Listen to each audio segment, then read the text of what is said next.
నేను వస్తాను. ఆయన రాకడని జ్ఞాపకం చేసుకోవాలి. ప్రభువుల్లో పాలు పొందినప్పుడు మనం ఏం జ్ఞాపకం చేసుకోవాలంటే ఆయన రాకడని జ్ఞాపకం చేసుకోవాలా? యేసు ప్రభువారు రాకడని జ్ఞాపకం చేసుకోవాలి. ఆయన తిరిగి వస్తున్నాడు. అందుకని మనం చదివే భాగంలో 26 వచనం రాస్తుంది, ఆయన వచ్చే పర్యంతము ఆయన మరణాన్ని మనం ప్రచురించాలని 26 వచనంలో రాస్తుంది. అంటే యేసు ప్రభువారు రాకడని జ్ఞాపకం చేసుకోవాలి. ఇప్పుడు మనం యేసు ప్రభువారు వచ్చే పర్యంతమైన మరణాన్ని ప్రచురించడం అంటే మరణం ద్వారా ఆయన చేసిన మేలు జ్ఞాపకం చేసుకోవాలి. మరణం ద్వారా ఆయన ఇచ్చిన రక్షణను, మరణం ద్వారా లోకానికి ఆయన చేసిన ఉపకారాలను జ్ఞాపకం చేసుకోవాలి.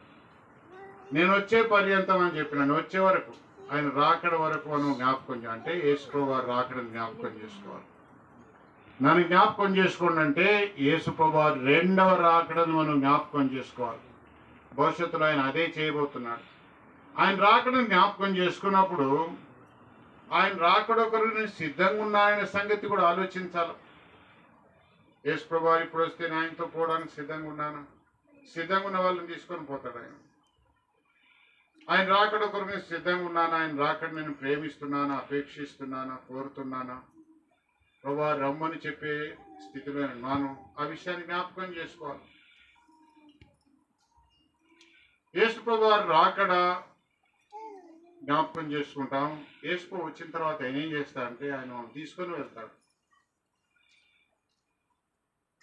ఆయన మన కొరకు బహుమానాలు సిద్ధపరిచినాడు. ఆయన రాజ్యం మన కొరకు సిద్ధం చేసినాడు.